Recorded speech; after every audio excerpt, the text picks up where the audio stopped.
Hello, everybody, and welcome to Hash Rate. My guests today are Lisa Cheng and Chris Sorel from Loosh Subnet 78. Hello, how are you guys doing? Fantastic. How are you? I'm doing great. Thank you so much for being here. So before we get into Loosh, because I usually like to dive right into the subnets, but you guys have such an interesting background in multiple facets. So I'm actually going to start there today. So first of all, you guys hail from, you go all the way back to the Mastercoin ICO, which was an extremely, in fact, I think it was the very first ICO. And it had limited success, and it inspired a lot of things which had much larger success, but it historically was the very first time someone did an ICO. Is that correct? Tell me about that a little bit. Yeah, it was the first ICO. I had no idea what was happening because I had answered a bounty on Bitcoin Talk, which was this Bitcoin forum that was for early Bitcoin holders. And it was to create a database. And I just, I randomly did the bounty. I was awarded it. And then they offered me a job. And it turned out to be for a company called Mastercoin. And they were getting ready for this token sale, which was kind of a new concept. I had no idea. And my role in it was to get the token listed on exchanges. So I ended up meeting a lot of the early exchange holders, Bitfinex, and a bunch of others that I don't come to name right now. But it was definitely an interesting time. Yeah. Do you remember what year this was approximately? It must have been like 2014-ish, something like that. Yeah. 2013, I got involved in. Around 2014, they did the sale. And then shortly after that, they did the token launch. Wow. And this was on Ethereum, right? Like, I'm pretty sure it was on Ethereum. No, it couldn't have been on Ethereum. So what they were using was a Bitcoin opcode. So it was actually a Bitcoin type of ICO. And this was before Ethereum existed. Right. It would have been, because 2014 would have been too early, right? Because 2015, I think, was the ICO. Yeah. So, yeah. So basically it was a Bitcoin chain-based ICO, right? Yes. Is that correct? Yeah. Wow. And then Counterparty, if you remember that, launched shortly after. Those founders actually just kind of came back into this space, and they launched a new project recently. But Bitcoin ICOs exist. That is absolutely crazy. Were you around, Chris, were you around for this, or was this sort of too early for you? No. Yeah, that was way before me. And to be honest, my side has always been on the dev and architecture side. I kind of, everybody's got the story of the Bitcoin that they never sort of should have sold. And, I have one of those too. And so it was really once I got engaged with Lisa in a professional manner that I started really getting back into it. And so it's been quite a ride and quite an, illuminating experience to get back into crypto. Yes, an illuminating experience, which actually leads me to Loosh, like the name of Loosh. So you guys, and we're going to get into what it is in a second, but let's talk about where you guys met. So my understanding is that you met at the Monroe Institute, like actually at the Institute, or was it through the Institute? Tell me a little bit about that, because for people who don't know, like the Monroe Institute, I found I have investigated the X-Files at certain times in my life just because it's interesting and cool, right?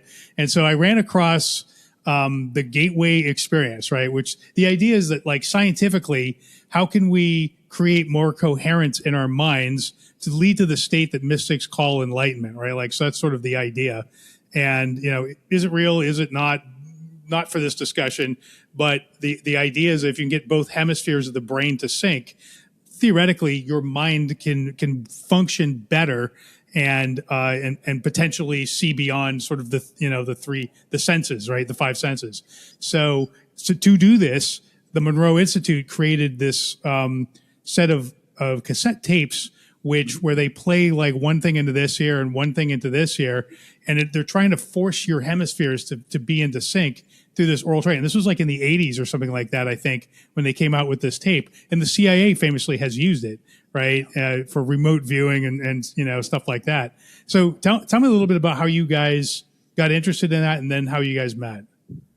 Yeah, absolutely. I think, it's really, like you said, that Bob Monroe sort of was having these experiences and really wanted to put some sort of scientific background to it and apply, engineering principles. And it's kind of remarkable. They produced what they call binaural beats, which, everybody's kind of familiar with now. It's a very well-known thing, but that came from the Monroe Institute. And so, practically in terms of how I got there, I was reading some of Bob Monroe's material, and I was at a difficult point in my life where I was trying to make a transition out of my career, and I didn't really know where I was going. And my stepfather had just passed away, and so there was a lot that was going on in my life. And so I got this. I had signed up for a newsletter, and I got an email, and they said they had a slot open. And I was like, well, I'm going to do this. And it just felt like, everything sort of syncs together sometimes. And it was just one of those moments. And I ended up there. And I'll let Lisa tell her story. But what was funny was we got on they drive us to the Monroe Institute on a van. And as people were they come and pick you up in a van? Yeah. And then where is the Monroe Institute? Is this in Silicon Valley somewhere? No, it's in Virginia. Oh, it's in Virginia. Yeah. Okay. Yep, right over by the university. And so they pick us up in a van, and as we're getting in, people are saying who they are and what they do. And there was another guy that was like, "Hey, I'm into cybersecurity," and I'm like, "I'm into AI," and then Lisa goes, "I'm into crypto," and it was just like this, really great thing. Where it's like, "Oh, these are my people." Yeah. Yeah. Yeah, it was pretty cool. We were on the same bus, and it was kind of random because they pick us all up and we don't know where we're going. The address is public, but we're driving through the fields of Virginia, and we're leaving civilization, and now we're in this farm country, and this building pops out of nowhere, and that's where we were for a week. We had cell phone access, so we weren't totally cut off from civilization, but it was an experience, and I had no idea who or what we were going to study. I hadn't read, unlike Chris, I hadn't read much of Robert Monroe prior to attending his retreat. I just was super into studying consciousness, and especially a science-based approach, no religion, no, I like the woo stuff, but I want to try a non-woo-woo kind of retreat. And especially with using sound frequencies to establish different levels of consciousness. And in that retreat, I think a lot of us can say that our lives were directly different afterwards. Wow. I mean, I love the idea. I love this picture in my mind of the van coming to get you, like it's like Squid Game or something, right? You don't know where you're going. Yeah. And there's guys in masks and stuff. So, but I'm sure it was a lot friendlier than that, I assume, right? You get to the Monroe. And did they have you sort of do the hemi-sync thing? Was it a lot of sort of listening to binaural stuff? Yeah, so they do these guided meditations, and you go into this little, what they call a check unit, which is just a, kind of a, you can sleep there, but it's nice and dark, and you lay there and you put your headphones on, and they do these guided meditations that are all Bob Monroe, and they have sort of these principles of different mental states that they lead you to, and they call them focus 10 and focus 12 and all these places that are mental states where you're more receptive to different types of experience. And so we would do those, and then we'd come back and we'd stop and kind of, when it was done, we'd write a little bit, and then we'd go have a group session and talk about what happened. And, it was funny for me because I just felt like I was the only person talking. And I've always been that way, in classes and things, I was always the person, saying the answer. And so I was always like, am I talking too much here? But, it just was such a remarkable experience to go through. And I just had so much to say. Did you feel like you reached some sort of level of enlightenment through this process? Go ahead, Lisa. I want you to. I don't know if I would say it was enlightened, but it was definitely a greater understanding of just the process of how we may live in an interdimensionality. We live in one dimension, and we're able to kind of interact with maybe another, which is kind of getting into broader stuff, but definitely my perspective and my understanding of the nature of consciousness and perhaps the soul was changed after it. Well, there's a lot of people in tech and actually in BitTensor, who are, they're fans of the DMT experience, right? And mind expansion. That's actually pretty prevalent throughout most of the tech industry, right? And my understanding of what the Monroe stuff does is it effectively mimics the DMT experience, but it does it naturally, right? So you're not sort of using chemicals as a crutch. Which is theoretically, that's what the mystics did, right? Like when they were able to, when they all talk about the Zen Buddhists, becoming empty, like that's theoretically shutting down your brain or bringing it into coherence, the two hemispheres. Not sure exactly which one of those is right, but that, something along those lines is what does theoretically occur, and that enables expanded consciousness, right? So I think if you're a curious person, you're going to at some point investigate this stuff, right? So I used to be sort of like Heidi about it, like, oh, I'm not going to talk about this because people think I'm weird, right? And people will in the tech world will think like, I'm less serious of a person. And what I've discovered over the last like 10 years, especially, is nobody fucking cares. And in fact, most of these people are thinking the same way you are anyway. So it's totally fine to talk about, and don't worry about it. So cool. So we're all good here. So which brings me to the concept of loosh. Now, when I first encountered that term, like the way I encountered it, it had a negative connotation. But my understanding is that the Monroe Institute doesn't view it as a sort of negative thing. It instead of sort of like fear energy or whatever, it's viewed as, I don't know, experiential energy, like just sort of it's neutral, sort of. Can you speak a little bit about what loosh means in your view? Yeah, I think so. Bob Monroe had. As he was writing these books, he wrote about this thing that he perceived as loosh. And as he initially wrote about it, he sort of perceived it as being something that was being harvested from us. And that's that sort of negative connotation.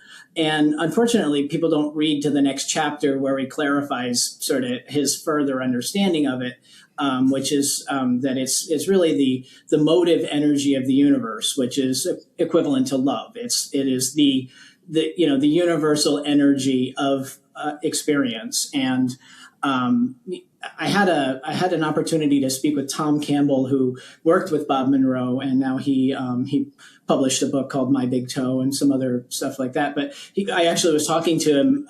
I say that he started a foundation and a whole bunch of really interesting things around consciousness. But I was talking to him this past year, and he explained exactly that there was this misunderstanding about it, that it's love, and love is the energy of the universe. Got it. I like to define it as loosh is the emotional energy that all conscious beings produce. That's great. I love that. Okay, sort of like the force in a way, right? Like sort of like the idea of all conscious beings sort of producing this all pervasive force, and what produces what? I don't know. Maybe the force produces us, right? Like so, but whatever. It's sort of the same thing, right? So. Okay, so that's enough of that. But it's so fascinating. I had to sort of like dig into this a little bit. But let's move on now to BitTensor and subnets and all that stuff. So tell me a little bit about subnet 78 called Loosh. What is it that you guys are doing? I feel like I should have this really nailed down and a great thing, great elevator pitch by now, but it's so expansive in my mind that sometimes it's hard to get out. So the way that I've been framing it is that we're creating cognitive and emotional inference services for embodied AI, in particular robotics, right? So if you want to shorten it down, we're making the brain and the emotion of the AI agents, right? And this is something that, as you, I'm sure, are aware, most of the robotics companies are really focused on, at the world model level, at making sure they function well, they interact well in space, but they're not really thinking as much, or they're not dealing with the problem of how do these systems interact with people, right? And we're so close to humanoid robotic assistants being everywhere. And we're faced with this problem of how do they act, and how can they act reliably, safely, and in ways that we can understand. And so that's really the problem we're tackling. And we're doing it sort of twofold, through model training and through inference for agentic services. Yeah, so kind of like, I am C-3PO, human cyborg relations, right? Like what is human cyborg relations? Like that's sort of that's what you're trying to define here. And we were talking a little bit before the show. I'm an investor personally in the humanoid robot companies Apptronic and the better well-known one, Figure AI. And I follow, because of that reason, I pretty much read everything that comes out of both of them. And one of the things that's been coming out of Figure, especially recently, they want to put them in the homes, but they're really worried about like kind of, crazy things like what happens if it falls on a baby, right? What happens if it, somebody says, okay, robot, take this gun and go and shoot that squirrel, or worse.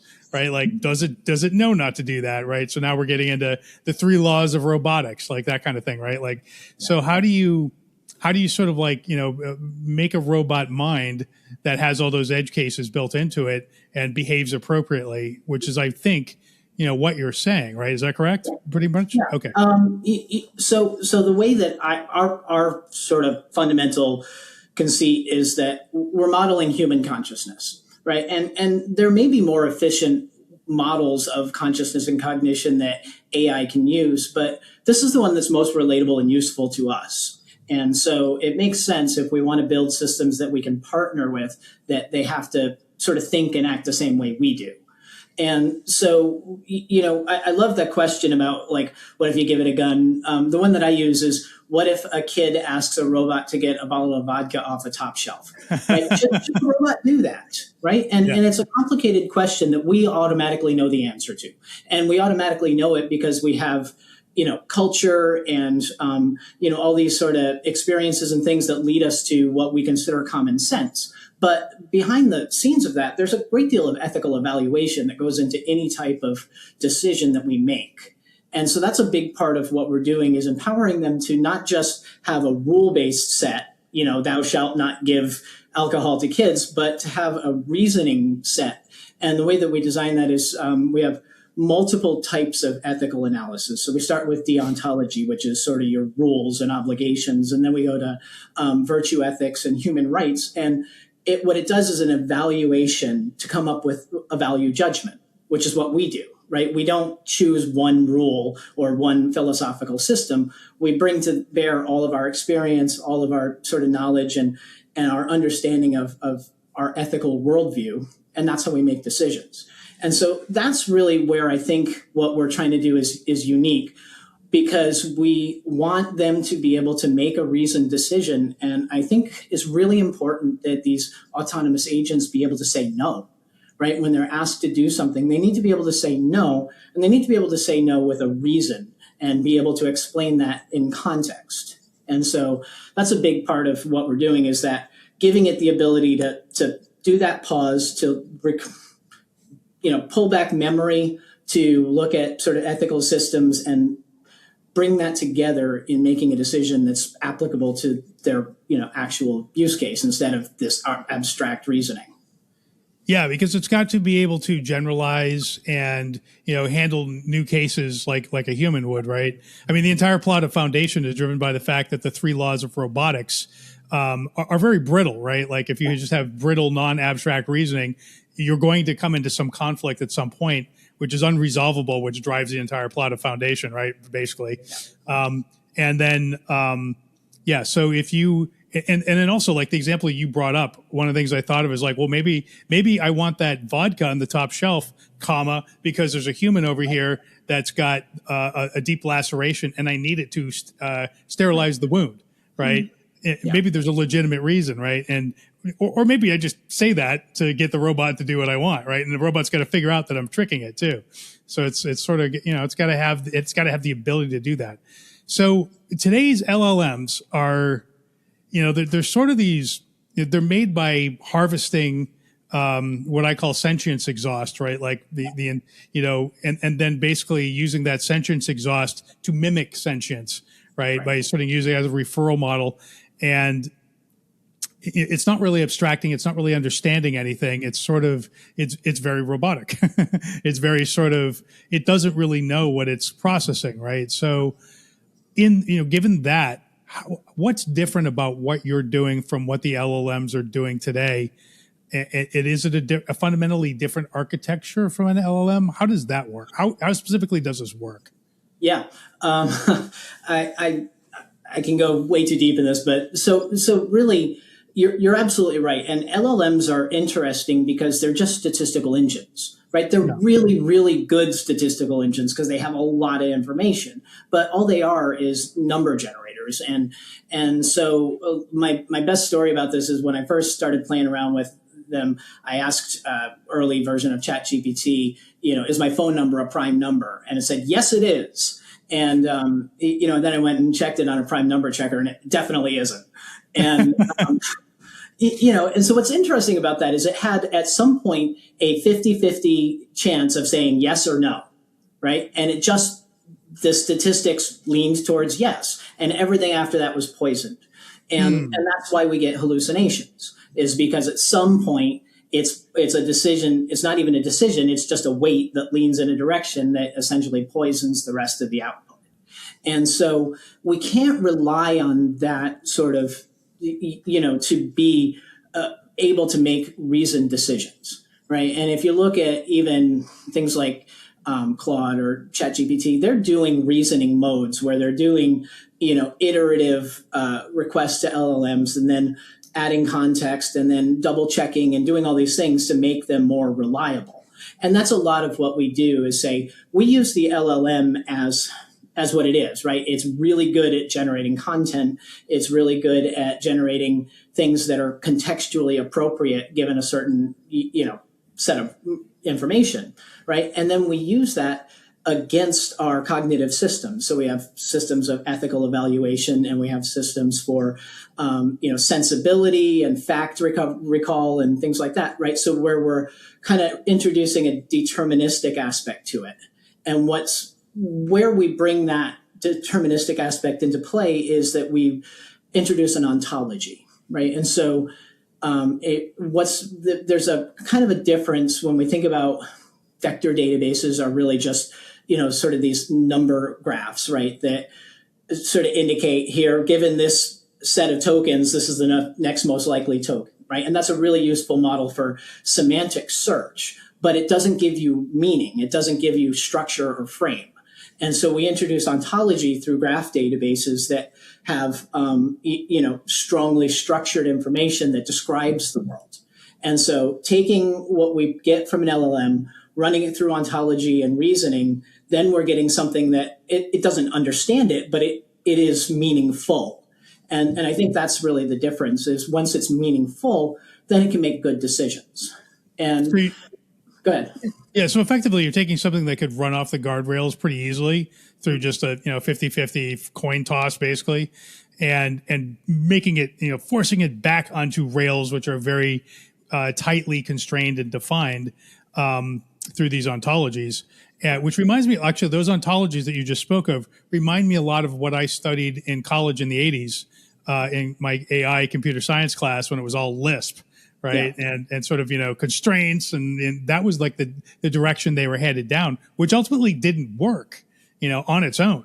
Like you needed it's amazing that the LLMs work as well as they do. Right. Like it's kind of, like they would have been my professors would have been extremely surprised by like what ended up working. Right. So, and sorry, Lisa, were you going to say? Yeah, I just wanted to add, like, what makes it different is that the architecture it operates outside of the LLM. So it's like a box that the LLM sits in. And then we've developed a set of MCP servers plus like working memory and semantic search. So it understands something. It can recognize what understood before, and it can recognize what understands now. And this is kind of what makes it different, and readjusts its understanding. So there's a context builder. So it's continuously changing its knowledge graph. Oh, that's interesting. So you add memory into it, because the LLMs do seem to like lose memory, right? Like they're sort of like goldfish, where they're like, they don't remember what they did like 20 minutes ago. Right. Yeah. I've seen them do that a lot. So anyway, go ahead. You wanted to say something. Yeah. I mean, I'd love to expand on that. One of the challenges with an LLM is that the context window, right? It's how much prompt you can give it, really. And that's all the history of your conversation and everything. And the longer that gets, the more likely it is to hallucinate and to sort of go off the rails. And so one of the challenges with any kind of sort of general reasoning flow is that you have to make this huge complex prompt to protect against all the things it's going to do wrong. And so it's better to carve it into smaller pieces and just have a narrowly tailored prompt. And you can, in fact, use a fine-tuned model specific to ethics or specific to, fact recall or however you want to do it. And then as far as the memory, so we have two different kinds of memory. We have working memory, which is basically just a real-time cache. So as you're having a conversation, as you're interacting with the agent, is storing all of that in its real-time cache, right? So it's readily available. That's where it stores the conversation history. And so that becomes really quickly available information. And then the other part of it is that we have a long-term memory system. And what this is it's actually a combination of a graph database and a vector database.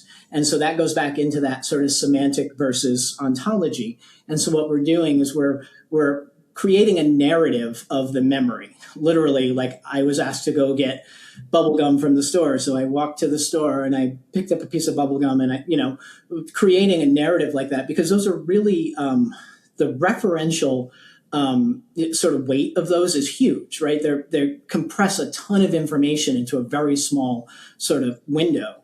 And so those are really great for semantic recall. If it's asked to, do a similar task, it can search for memories of what it has done in the past. But we couple that with the graph structure, which helps it to have meaning, to structure it around this was an ethical decision because I had to decide about, the safety of this. And this was, I had to make a calculation about money, and whatever those things are, it puts it into a reasoning frame. And so the pair of those means that when it saves a memory, that becomes something that it can learn from and act better in the future.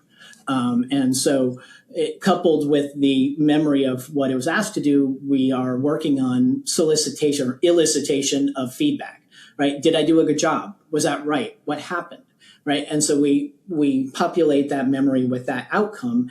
And now it becomes a packet that you can say, last time I was asked to get vodka for a kid and I gave it to him and my owner yelled at me because it was wrong. Right. Yeah. I'm not going to do that again. And ultimately those can become promoted to heuristics so that you don't have to do this huge ethical reasoning for something that's a sort of a pro forma task. Okay. And are you guys are Yuma incubated? Is that correct? Yeah, you are. Okay. Yep. So Yuma is Barry Silbert's, sort of Y Combinator, if you will, for BitTensor subnets. Yes. So what was the process like there, and why do you think they found what you were doing interesting? You want to take that one, Lisa? Yeah. Well, Chris met Lindsay from Yuma at the Endgame event in Austin. And I was there. Oh, so Chris, you were there. Okay, I don't know. We didn't talk to each other, I guess. Yeah. Okay. All right. Go ahead. Please continue. And then after talking with them, we spent the summer really engaging with them, and they encouraged us to really refine the concept. We finished our white paper. They reviewed it, and since then we've been working really closely with them. They're a great partner for us, especially around our launch. Yeah, no, that's awesome. I love those people. I think they're doing an amazing job for the entire ecosystem. And obviously I love Barry Silbert and, think he's right about our entire ecosystem in a big way. So otherwise I wouldn't be spending my life on it. Right. So we're all thinking the same way. Okay. And so if you're basically making this robot brain, for lack of a better term, don't you need a robot? Where do you get your robot from, right? Yeah. Do you have to partner with Figure, or do you look at like all the robots coming out of China and you're like, well, we'll just jailbreak one of those, or maybe they're already jailbroken and they just let you plug in whatever. How does getting the robot work in your world?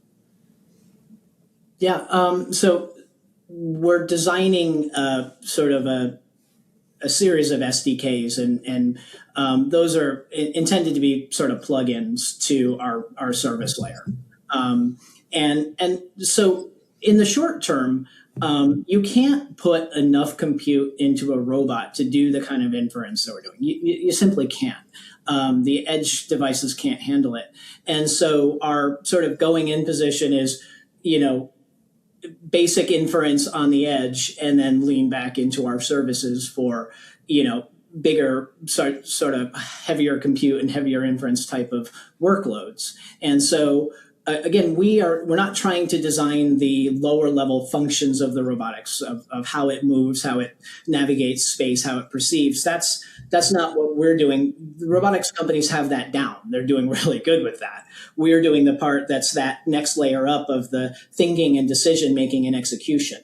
And so the ideal scenario in the short term is they integrate our SDK, and that's a combination of some inference on the edge and then some and deterministic function on the edge, and then leaning back into our services. In fact, I bought my kids these robot dogs for Christmas that run on Raspberry Pis, and so that's going to be our first use case of or test case of the API is that I'm going to hook these robot dogs up to our services, and that's going to be we're going to enter into DIY robotics as a free service so that people can just hook this up to their own systems and see how it goes. And, that's going to lead us towards the bigger commercial engagements. And Lisa might want to talk about where we're going there. Yeah. So full transparency, we did have an order for 2 humanoid robots with a company out of Palo Alto called K-Scale. And unfortunately, people can read about what happened with them. But that kind of opened our mind into, what happened with K-Scale, where were the gaps, and how can we identify a better partner? And that's how we got on the plan of releasing the robot API next quarter for DIY robotics open source. For open source robotics. And then that will, like Chris said, lead into people adopting our SDK. And it's all part of this pilot program that we're looking to bring partners into to have them try out our initial cognition engine and help build that initial temporal knowledge graph that will frame this understanding of machine consciousness as we are putting out there. So, okay, so you had, so I don't know the details of this, but it sounds like you guys did have a partnership and it didn't go great. So they folded, unfortunately. Oh, okay. So it wasn't anybody's fault, just sort of they didn't work out. But so what you're doing is you're offering your moral cognition, if you will, your Asimovian reasoning as a service, right? Yeah. As a layer. And that will be an API that you will charge for eventually. But right now it's for free, but it's also closed. So it's not like anybody can just plug their robots into it right now. Is that correct? Exactly. So, we have a long way to go. We have a really solid reasoning engine, and we have a really great, the prompt analysis and execution and prioritization and all of those pieces, which robotics need for decision making. Those are in place, but we have a long way to go in terms of sort of dynamic execution planning and all of those pieces that start to make it much more resilient and flexible to, chaos, right? Which is what they're going to encounter. And the other piece that we haven't really talked much about is the emotional inference side. And this becomes really, really important because there's 2 sides to this. The first side is that robots can't understand people's emotional state. They can't understand subtext and body language. If I loom, if I'm staring forward, if I'm, all the things that we do that are these nonverbal cues that we communicate, right? And so robots need to be able to understand that emotional context. And so the other side of it is that people need to be able to understand that, right? So there's kind of 2 representations of robotics in media. There's the Terminator, and then there's R2-D2, right? Yeah. And they kind of fall into those 2 categories. They're either these, gleaming metal, red-eyed things that are not expressive. You don't know what they mean. You don't know what their intentions are. You don't know if they're safe or not, right? And then you have friends. Right, R2-D2 it's expressive, it's clear. The thing in 9 movies says no words whatsoever, right? And it's the most relatable character in 9 movies, and that's because it's expressive and we understand what it's intending to do. And so that's the other side of it is when you do emotional inference, you have to be able to reflect that back in a way that's contextually appropriate, right? The robot can't be cracking jokes at a funeral, and so it needs to be able to sort of understand that. And so we're building models. We're starting with EEG as a baseline, and that's going to be our next incentive mechanism is model training for EEG inference of emotional inference of EEG. What do you mean by EEG? Like electro? Let's say it's like a measure. It's like a brainwave thing, right? Yeah. So it's right. We have a neuroscientist that's on our team, and he's developed a really good model for understanding the emotional state of somebody at a point in time based on their EEG reading. Right. So you can get commercially like news headbands and things like that do the same thing. And so what's really good about that is it's a high quality signal of emotional state. So the first round is develop that model for inference, but then we use that to inform audio-visual inference, right? So that we can say, when we recorded somebody with AV and EEG, when they were happy, we predicted this in the EEG, or we identified this in the EEG. That becomes the information that we understand. Okay, audio-visually, these were the things that were happening. Right. And that way we get a predictive model for emotional inference, sort of bootstrapped out of EEG. Very interesting. So the EEG is a way to take emotional states and change them into mathematical waveforms. Right. which is something a robot can understand. And so once you have that, so basically, the first wave of this, no pun intended, but the first wave of this is everybody's wearing things on their head like Doc Brown, probably a little bit more compact, but that kind of thing. And then the robot just sort of experiences my emotions as I experience them, and then looks at my face, looks at my body language, and starts to correlate. Oh, the EEG is doing this, and he looks like this. So that means he's mad, So now I know mad is bad and I need to stay away from that or whatever, right? So that's how you give data his emotion chip, if you will. So right. Yeah, absolutely. And that becomes one of the interesting things is I see EEG as a really good signal booster too. So there are certain scenarios where I might want really tight integration with a robot.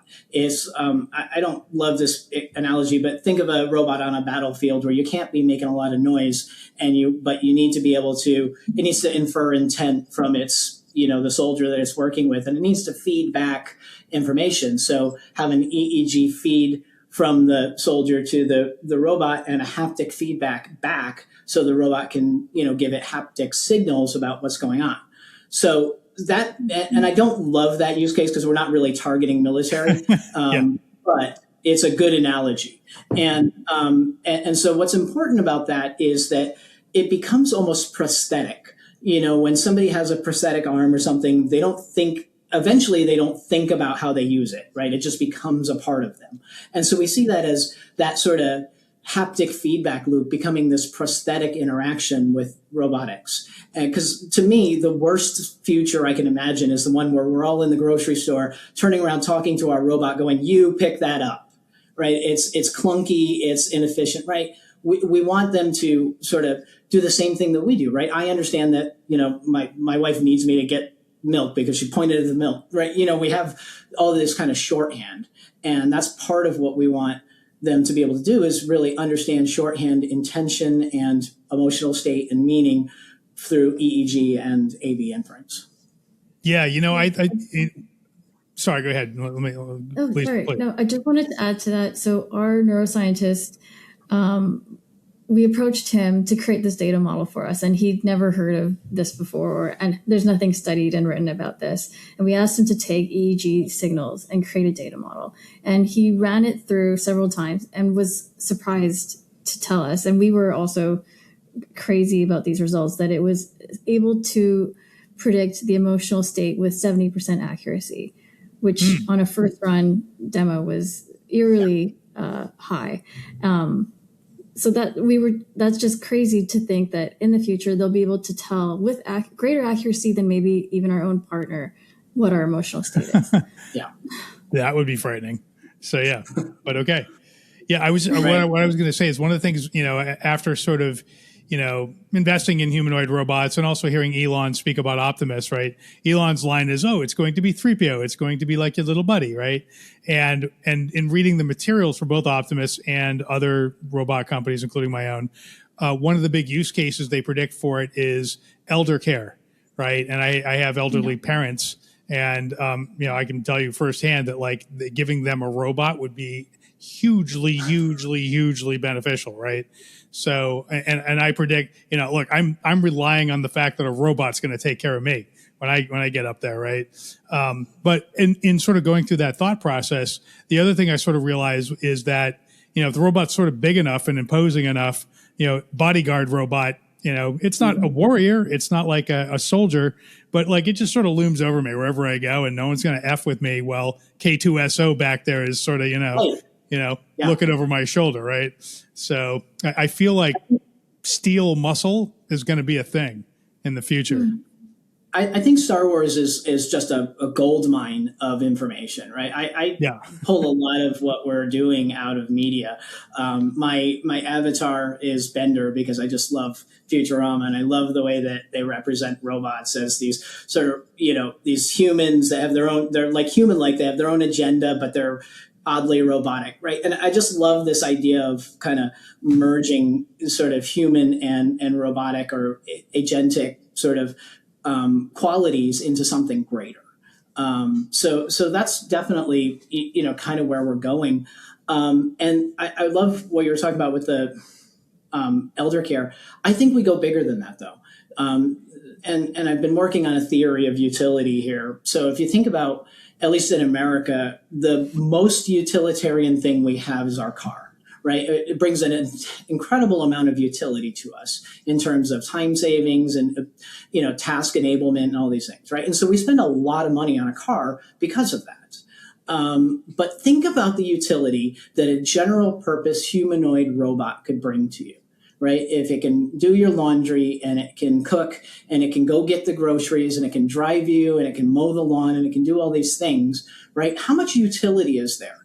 It's enormous. The amount of time savings alone is staggering, right? And so I think a lot about, there's market pressure to move these things down the cost chain, but I think we really need to be moving up the cost chain. I think we need to be thinking about them as, an investment like a car. It's an investment that's equivalent to the utility that it brings to your life. Yeah, it's insanely more utility than a car. If it can do, if it's basically a thing, a human-ish thing that never sleeps, that can do everything I need done.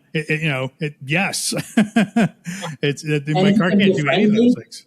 Right? If it can be friendly and companion-like and enjoyable to be around, that's a bonus. Right? Yeah. It doesn't have to be this weird beep boop thing that you don't understand, right? Why not? I mean, that's what LLMs are good for, right? They're really good at producing interesting personality-based content. You tell ChatGPT you're a pirate and it goes R and it talks like a pirate, right? So we can lean into that capability to create persona and personality that's enjoyable to be around.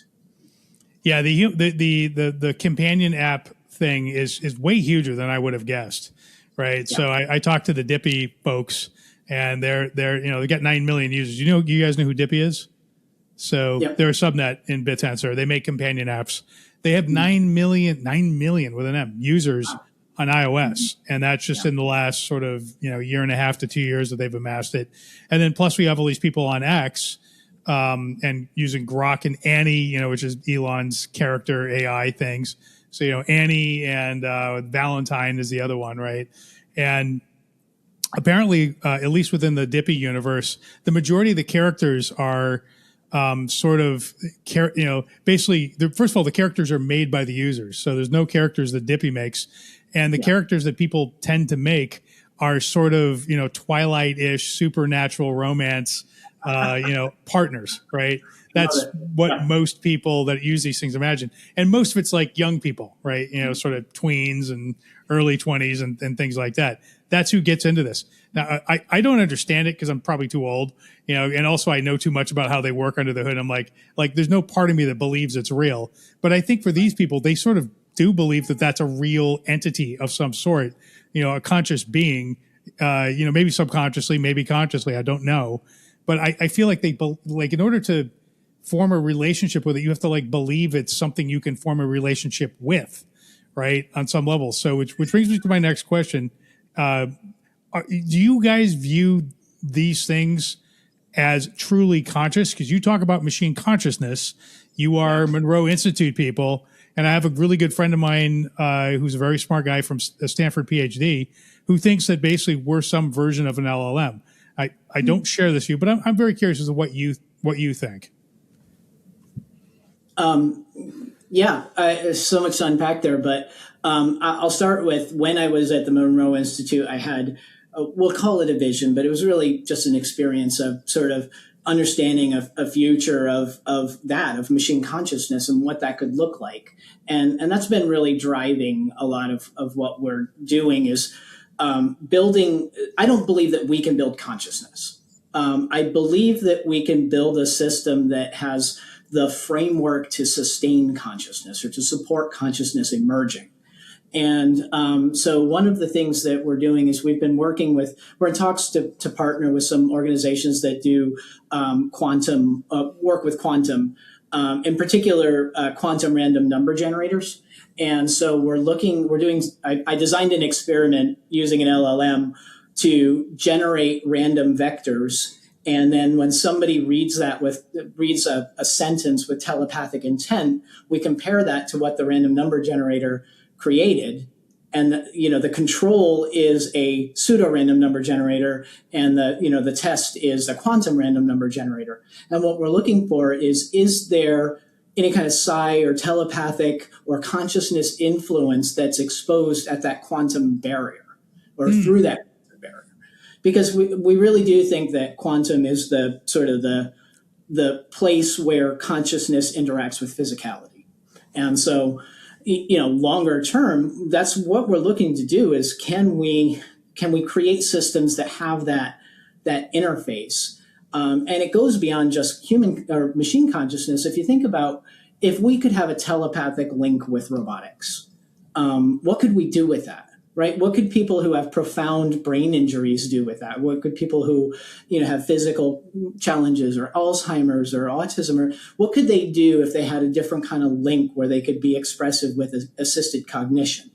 And so we're definitely pushing in those directions. What's interesting is all the stuff we're doing now is necessary for that. So it makes sense to build from there towards it. But in parallel, we're doing these quantum experiments.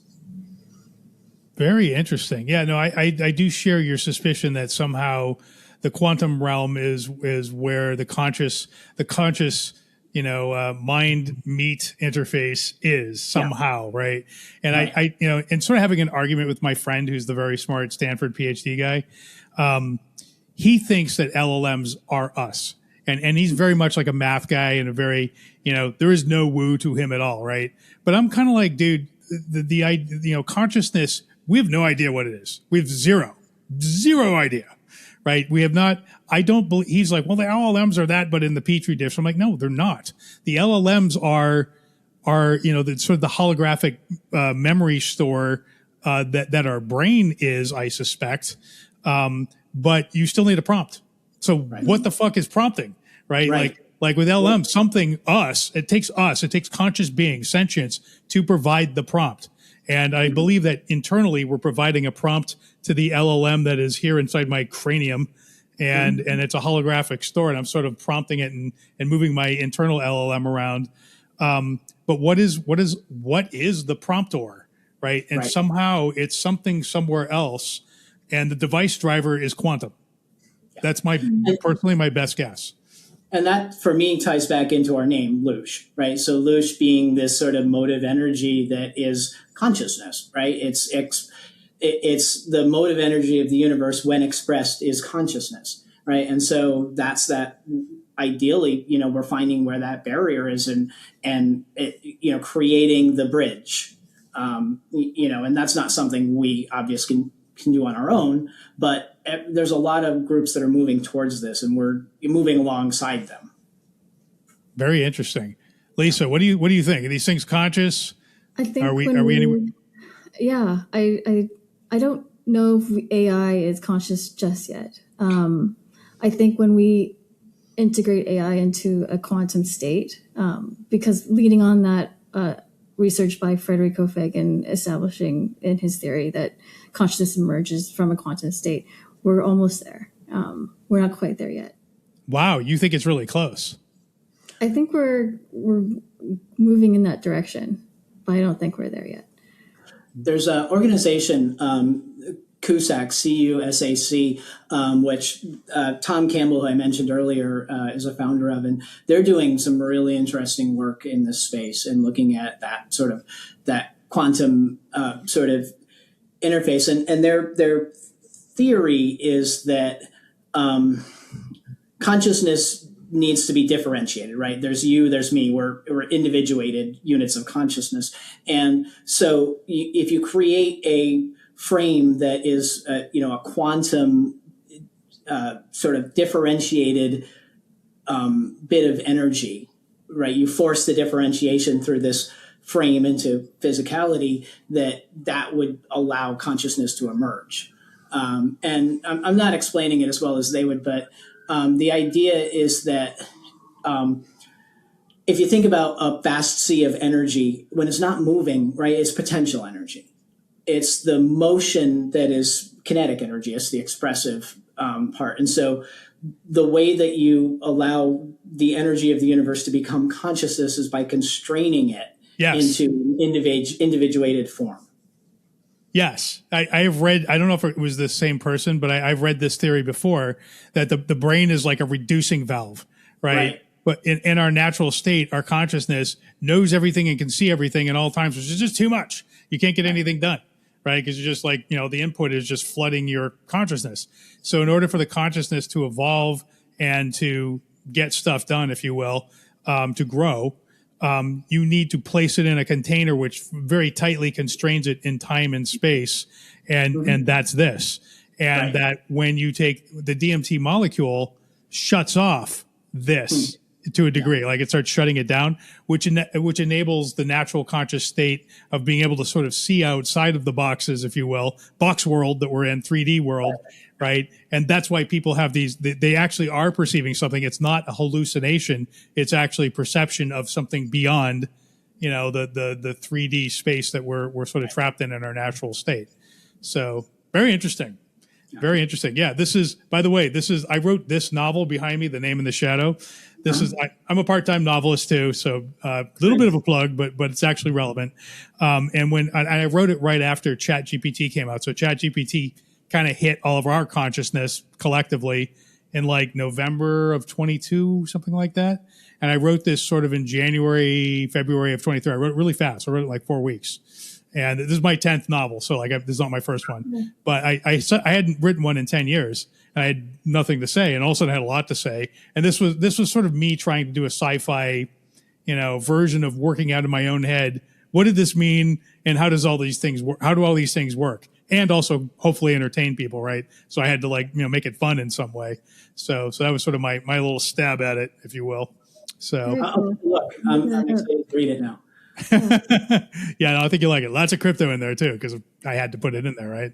So my background, actually, my degree is in English and creative writing in particular. Oh. So it's I don't want to plug myself too much, but I taught myself how to code when I was 12. And wow. I didn't go to computer science program or anything. I just taught myself. And then I had a career in the late 90s doing sort of web development and stuff like that. And I ended up going to school because I just wanted to get a degree. And so I went for English because it was more interesting to me than math that I already knew. Yeah, I originally went to school to become my original major was English because I wanted to be a novelist at some point. I knew that, but about halfway through college, I'm like, well, this is dumb because I'm never going to get a job. So I switched to computer science because I actually did know somewhat how to program at that point, and I was like, I better pro up, and that turned out to have been the right move. By the way, all you aspiring authors, I would not recommend making your main job because even when you get published, I got published by HarperCollins. I got one of my big novel, The Pocket Independence, published by HarperCollins, but I don't make that much money off of it. And unless you're Harry Potter, nobody makes that much money off their novels, right? So you want to make your money somewhere else, some other way. So, but it's fun. I definitely recommend the experience of writing it and putting it out there. It's totally fun. So yes. Thumbs up on the experience. Don't count on it for your income. You're not going to make money though. So Yeah. So before we go, we don't got much time left here, but I do want to ask one last question, then we'll mop up.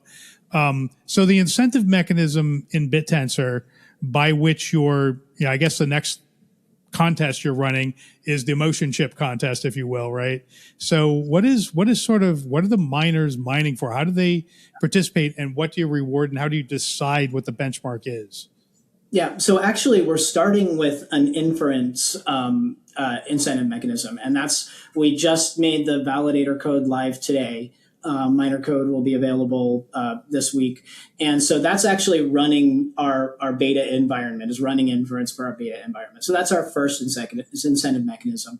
And that's based on, in essence, the validator sends a request to multiple miners and does a evaluation of the quality of them and picks a consensus and a reward for the best result. And so that's our first one. And then our second one is going to be a model training. And we're looking at currently sort of the pre-IOTA subnet 9 model training, which is sort of a winner takes all. That's our first sort of approach to it. And I think IOTA is remarkable and a really interesting way to go forward. It's just, for us, it makes more sense to kind of do a winner takes all type of competition. Yeah, or Ridges does that as well. Well, I mean, a lot of the subnets are doing similar things now. So go ahead. So that one basically will feed, will provide the training set, right? The EEG data with the validation and the training set. They'll run it and we'll evaluate the quality of the respondents, and the highest quality one becomes the baseline for the next round. And they okay, because you've actually got the EEG. So the contest is, okay, so you've experientially, I guess, you've collected EEG data, you've collected, I guess, visual data, and so you're basically like, okay, here's the two data sets, come up with an LLM that correctly predicts what the face is doing versus the EEG. Is that basically it, or the body? Sort of. I mean, the first one's going to be EEG alone, right? So we have some engagements with research groups that are providing us with a lot of EEG data that we can use. And once that one is built, then the next round is, here's the EEG model, here's the AV data, produce one. And, we will provide a baseline model, but at every challenge, we want to see if they can do better, right? Yeah. If ideally they're doing better than what we're doing, or else why are we engaging with them? Why are we doing this? Why are you doing this via subnet anyway? Like, what is sort of the reasoning there? Lisa, you want to take that one? We actually were miners. We were mining Subnet 44. And then we were talking about putting the Loosh white paper together and looking at how can we really scale this. And BitTensor was just the automatic solution to do it efficiently. And so you come out of 44. You were working with Max. So we weren't competing with some of the bigger players in 44, but it was our first foray into it. And, we learned quite a bit. I think that sorry, I lost a train of thought there, but, well, I was just saying you guys were working with, I guess you were miners on Max's 44 subnet. So yeah, not competing, but, mining. Right.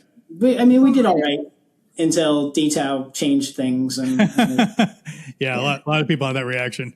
But it seems to be working out, though. Oddly, I had my doubts initially, but it seems to be okay. Speaking of which, have you guys talked to Const? Have you encountered the Borg yet, or is that sort of secondhand? We've gotten, people have talked to him about us, so we're one Kevin Bacon away, I think. But okay, so not yet. You haven't hit his radar quite yet. You're still sort of, but you will at some point. It happens to everyone eventually.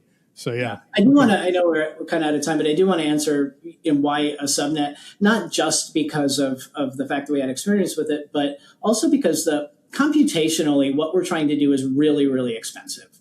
So when you're dealing with ChatGPT, when you're dealing with any AI that is self-funded, right? They're always looking to narrow down quality. What's the least amount of tokens? What's the least amount of reasoning? The least amount that we can do and give a quality product. And while that's important, we can't do that and be successful at being an expansive cognition engine.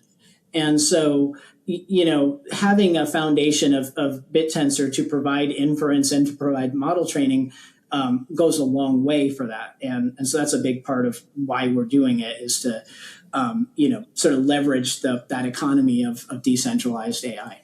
Yeah, so it's insane cost savings. Like your alternative would be raise a lot more money and buy all this computation yourself, and still sort of be constrained by the quality you can achieve. Whereas, if you run a subnet, it's like, hey, you know what? If you want to compete for tokens, here's the incentive. Spend. You guys go out there and spend your compute, but which is exactly what happens in Bitcoin, right? Everyone spends gobs of electricity and compute to try to get coins. Right. And you might not, but if you do, you make a lot potentially. Right. So that's why people do it. So, okay. Makes sense. Well, that's all the time we have. So why don't you take us through your websites? Where can people find you online to run us through anything you want to plug? Now's the time. Yeah. Anyone can find us at loosh.ai. We just released the beta, so please sign up at loosh.ai/beta. And you can go in there and see the Western moral philosophy encompassed in a box around an LLM, and test it for yourself. And we're also now launching just launched our validator code base, and our miner code base is coming up next. So we invite anyone to participate. Yeah, and our GitHub is Loosh_AI. So you can find us on GitHub there. Our validator code is available. And like I said, our miner code will be available shortly. We built a subnet portal, which we're going to release, that'll have all of that information plus documentation and other things. Super cool. Well, this has been a great interview. Thank you guys for taking the time. Very, very interesting. Thank you. I love these conversations. Yeah, me too. All right, everybody. My name is Mark Jeffrey. This has been Hash Rate. We'll see you all next time.